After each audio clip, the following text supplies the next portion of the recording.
Hi, welcome to Never Enough Time. My name is Brandon. Today we take a look at the Zen 104, and it's an absolute Hall of Famer, or certainly in the discussion for absolute Hall of Fame for an everyday watch, a one watch collection. Let's take a look at it. So if you ain't got nothing better to do, let's waste some time. Really quickly, this channel is about photographs. I take a ton of photographs. I love photography. You can follow my Instagram feed. That's just sort of finding its sea legs as well. But I try to give you a sense of what the watch looks like in a variety of settings, what the vibe of the watch is, and just what through pictures you can expect to feel by owning a particular watch that I'm reviewing. Two, I give you my honest opinion. I've been collecting watches for a number of years, and I have my own experiences with them, and I want to share them with you. Third, they're going to be short. I keep these videos to under 12 minutes, and honestly, I try to do it in under 10 minutes, so you can get what you want out of it, have a little bit of fun, and on we go. And then lastly, I have fun. I don't take watches very seriously, but yet I do take watches seriously, if you know what I mean. Parting with capital. When you work hard for your money and you make a purchasing decision, you want to make a good one. So I give you my honest take of the watches, but I have as much fun as I know how to have along the way. So let's get into the Zen 104. And it's one of those watches, if you spend any time on YouTube or if you've collected watches for any length of time, people love this thing. It's almost, YouTube is almost like that friend that we all have, that when they try something, right, they get excited, and it's well, it's kind of like my friend here. I told you Mendy's had the best pea soup. The best, Jerry. The best. Are you enjoying it? Yeah, I'm having a wonderful time. All right, so he's not my friend, and my name isn't Jerry, but you get the point, right? We get excited, we want to share that. So here we go. All right, so when we take a look at the Zen 104 here, it's a 41 millimeter case, and it wears much smaller than 41 millimeters, but I'll touch on that in a second. 41 millimeters, 46.5 lug to lug. That's part of its wearing small. It's pretty compact. 11.5 thick. We have a signed crown at the 3 o'clock. We have a bidirectional rotating countdown bezel, and I'll touch on that in a moment. We have a black dial with white Arabic numerals and very simple marking on the watch, just the Zen at 12 and the automatic at 6. We have a very nice, one of the best treatments of day date in watches out there at this price range and under. White border around the day and the date. The interesting thing about the Zen, it has both German and English for the day. And when you set your watch, whichever one you select, it actually stays on that date as it goes through 12 o'clock. Unlike the Seiko, which I have here, we know that it goes through both languages as it goes through that 12 to 3 o'clock range. But the Zen snaps right to the correct day and date, depending on the language that you chose. So I think that's an interesting complication. On the back, for a movement, we have the Sellita 220-1, 38-hour power reserve. We have the Zen signed gold rotor there. Sapphire on the back, 200 meters of water resistance. And then they do also offer some basic anti-magnetic and anti-shock treatments in the watch. Now, I will tell you from a time graph standpoint, and I'll roll in a picture of that.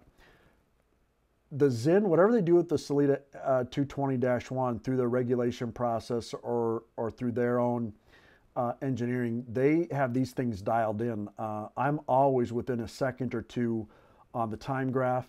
I have several watches with the Sellita 220. The Oris actually has the same movement in it with their own slight modifications. And Zen has it dialed in a little tighter than the Oris, although this is very good as well.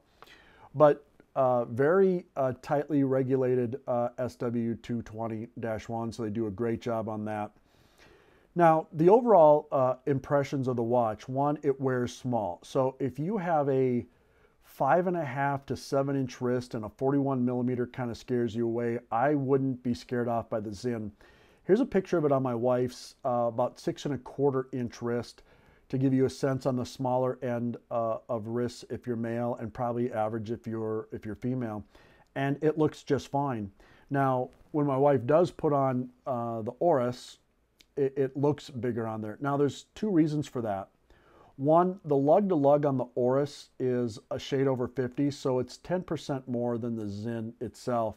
The second is how the lugs are treated. You see it's kind of smooth with just a slight curve on the Oris. And so when you look at, and this is just one example, many watches are like this. So when you look at the Oris, you actually see most of the case because they don't have a bezel, and the way the lugs are styled, you actually see almost the full case on your wrist in terms of wrist presence. That's not the case with the Sinn. Because they have these angular lugs and then they angle very nicely down. One of the best angles, if you will, on a watch to snug it into your wrist. Sinn has that totally dialed in.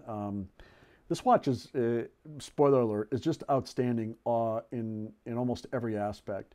But because of the way those lugs are angled both down and that sort of angle right here in towards the lug on the case, when you have it on your wrist, it actually gives it a smaller look because all you can see of the case is a little bit of the lugs, and with the bezel, you have a smaller surface area on the dial, say, compared to the Oris. So I think this watch actually wears nicely from about, a little under 6-inch wrist all the way up to 8 inches. My wrist is a little over 8. It's about 8.25. And I'll show you that here. And while I do, the watch I'm wearing today is the Bulova Moon Watch. So a review will be coming on that in a moment. So when we look at a Sinn on a slightly over 8-inch wrist, I think it also works fine for my wrist as well. So there it is on my 8.125, 8.25-inch wrist, and it still does fine. So it just looks a little bit smaller than some other 41s. It looks smaller than some 40 millimeters I have. And that's okay. It's just something you need to know if you have a larger wrist. What are you used to seeing on your wrist? What do you visually find appealing? Because when it comes to the Sinn, your purchase decision is going to come down to two things. Do you think it delivers value for $1,300 on a leather, and depending on which metal bracelet, between $1,500 and $1,600 on a metal bracelet? The specs do deliver, I think, the value at that price point. And then aesthetically, do you like it? Because at the end of the day, when you look at your wrist, you want to like what you're looking at. And so Sinn has a lot of dial options there as well. This one is the Arabic numerals. They also have baton. They have a white dial color and a black, and then also some special edition ones as well. Another feature of this is the rotating bezel. It's it's 60 clicks, very solid, but yet easy to turn. It is bi-directional, and it's a countdown bezel. And some people love the countdown bezel. I don't think, to me, there's much difference in doing a countdown. And by countdown, you set the pointer, right? On a dive watch, you normally set the pointer so you can see elapsed time. But this, if you say, I want to leave something in the oven for 10 minutes, you put it to the 10 and it counts down to the triangle. On a proper dive watch, when you set the triangle to the minute hand, and then the minute hand counts up, right? The Sinn counts down. Some people love it. I neither love it nor hate it. I like the function of a bezel. I actually use it more than you think. I do a lot of cooking in the kitchen, and it's very convenient to time what I'm doing by what's on my wrist. So whether it's a dive or the Sinn countdown, I just got to calibrate my mind to what I'm doing, and it works out just fine. So the Sinn, very wearable, very rugged in terms of its shock, magnetic, waterproof. Its timekeeping accuracy, Sinn has it dialed in. Now, this is on a rubber strap. Actually, for people, Sinn lovers who are looking for straps, This actually is a strap that fit a Planet Ocean 20 millimeter, and it fits the Zinn great. So, but this one did come on the leather. You have polished sides, and at first I wasn't sure what I thought about that, because to me this felt more like a tool watch. But as I've worn it on a daily basis, I appreciate the polishing. It makes the watch more adept at putting on a very nice leather strap and wearing it as a little bit nicer piece. And I think the classic black and white styling gives it a multiplicity of straps that will look good on this. And with the polishing, it actually will look a little bit more formal. So that's the breakdown from a spec standpoint, wearability standpoint of the Zinn. I think it's an A+. What are any quibbles I have with it? Well, there's just a couple. One, you have to decide with that spec list, that versatility, whether or not $1,300 new on leather presents value. And I'm telling you, from micro brands up to Zinn, this is a tremendous amount of value. Also, ton of value in terms of resale. These things hold their value. If you're in North America, WatchBuys, I think is the watchbuys.com, I think is the only distributor, and they're often sold out of some of these. So these watches are in demand. They sell quickly on places like Chrono24 and eBay. And I think if you're going to buy pre-owned, which is what I did, you're not going to save that much money. You're looking at, based on condition and type of strap, you're looking at maybe anywhere between a $100 and $300 discount on brand new, which just it's a ton of value, because if it's something that you end up not liking or you want to move on, you're not going to be selling it for a half or a third of what you paid for it. You're going to be selling it for $1,000. The price is one issue you have to decide for yourself. The other is a power reserve, because it's using the Sellita, and a lot of micro brands use Sellita. Oris uses a Sellita. It's a sub 40-hour power reserve.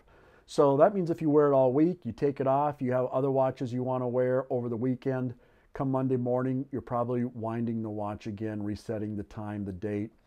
And that a big deal? Maybe to you it's not. It gives you a chance to interact with the watch.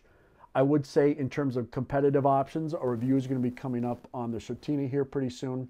This has an 80-hour power reserve, as do a few other of the Swatch entry-level watches. So that's the overview of the Zinn. Now, if you buy a Zinn and you wear it, it's going to feel a little something like this. Call me the Joker, call me the fool. When she calls, I always seem to lose my cool. Baby, I'm just a moth to your plane. And don't you know that loving you is a train wreck waiting to happen?